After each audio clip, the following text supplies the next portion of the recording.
There was a time her home smelled of warm bread and laughter. Morning sunlight brushed the curtains, the sound of water running from the tap, her husband humming as he got ready for work.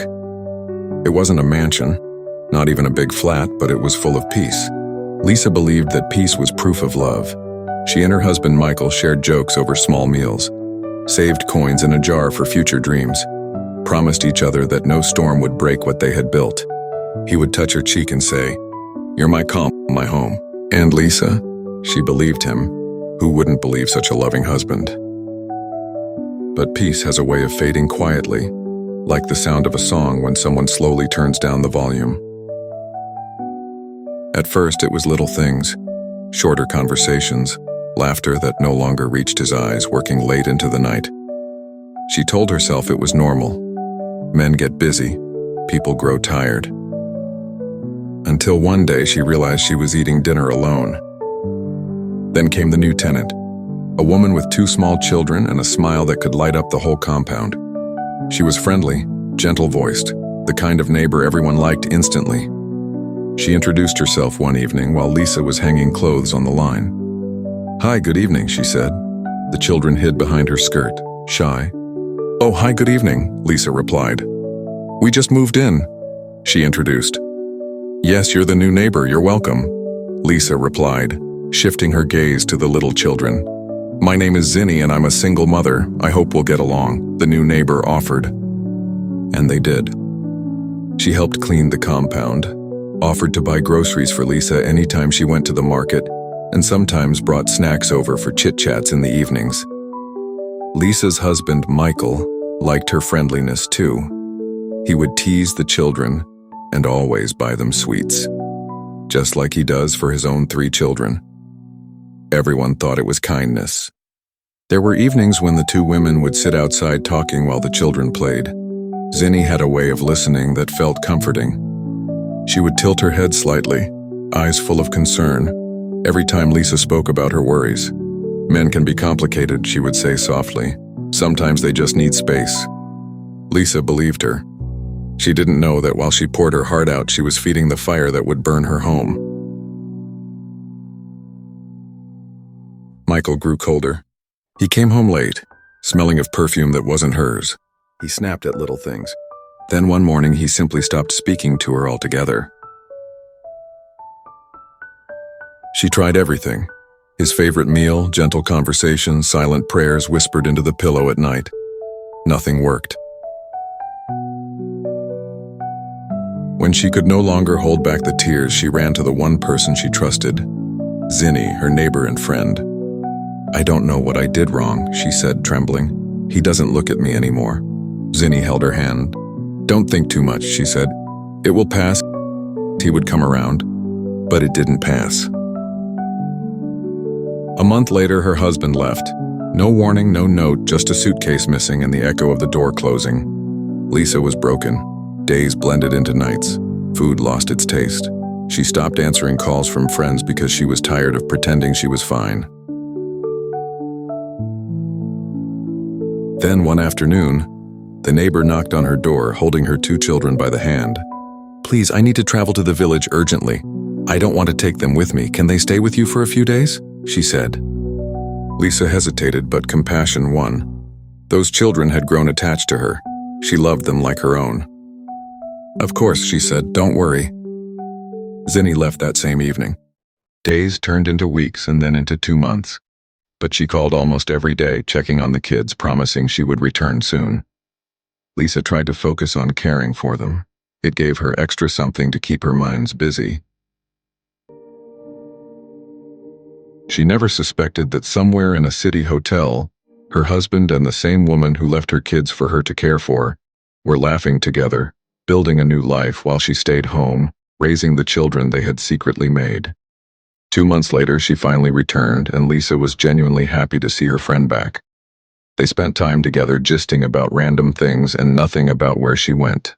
Late in the evening, she thanked Lisa and took her children to her flat. Life went on as usual until 2 weeks later, Zinni came to tell Lisa that she was moving. She didn't say exactly where she was moving, but mentioned that they would first go to the village first, then later to somewhere in town.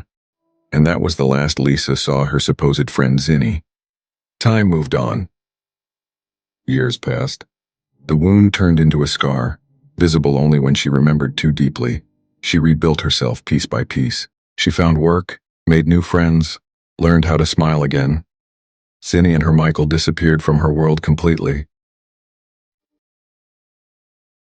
Until one evening, years later, a knock echoed on her door. She opened it and froze. There he was, Michael, her husband, older, thinner, eyes sunken with regret. He didn't wait for permission. He fell to his knees right there by the door. "I'm sorry," he whispered. "I was blind." She said nothing. She just turned and walked back into the house and sat on the couch. Michael got up and followed her into the house. The silence was heavy, filled with all the words that would never fix anything. She waved him to a seat, but he chose to go on his knees. "I am sorry," he said again. "Please forgive me. I know I am the worst husband and father alive." She didn't move. She just stared. He told her he regretted everything. How he had left her for the neighbor, believing he had found happiness. How the woman had stolen from him and made him wretched. How she had finally run away with the children to God knows where. And then came the part that made her world spin. "Those children," he whispered in shame, his voice trembling. "They were mine. And now she's gone with them." Lisa's breath caught. The same children Zinni claimed were fathered by a useless man who didn't want to take up his responsibilities. Memories flashed, holding those little hands, feeding them, watching them sleep. And they were his all the while. Michael was the useless man. Was that why she moved into their compound? She'd been played.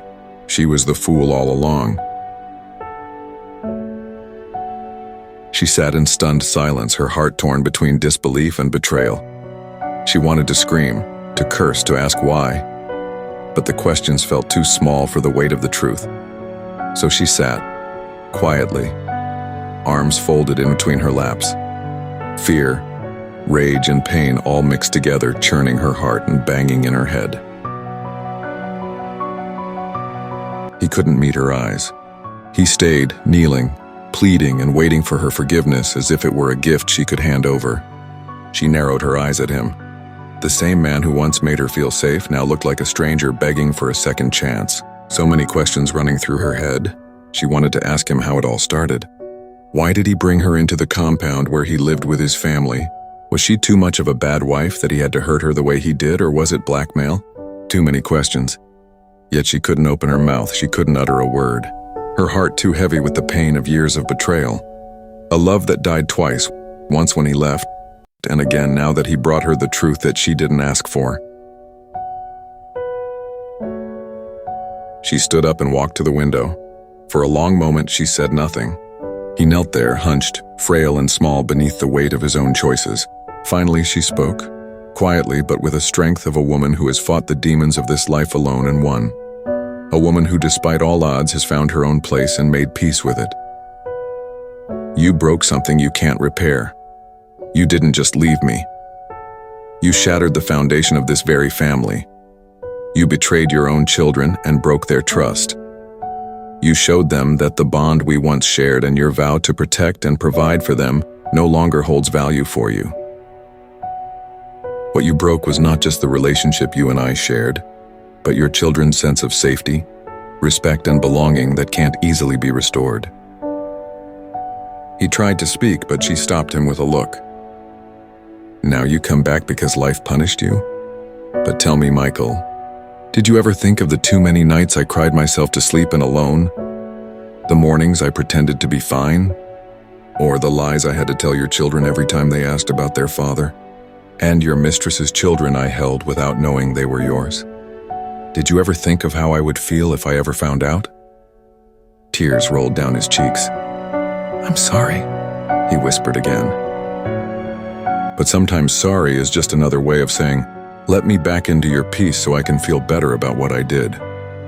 Lisa backed away from the window and stood in front of Michael. "Saying sorry can't fix the home you destroyed," she said. Then she turned and walked away, her steps slow but certain, leaving him to find his way out when he's ready to leave. He quietly eased himself to the floor and sat there for a while, staring at the door she'd closed behind her. And maybe for the first time in his life, he understood what it meant to lose something that used to be yours. Eventually, he gathered himself and left with his regrets. Now she faces the hardest question of all. If you were this woman, what would you do?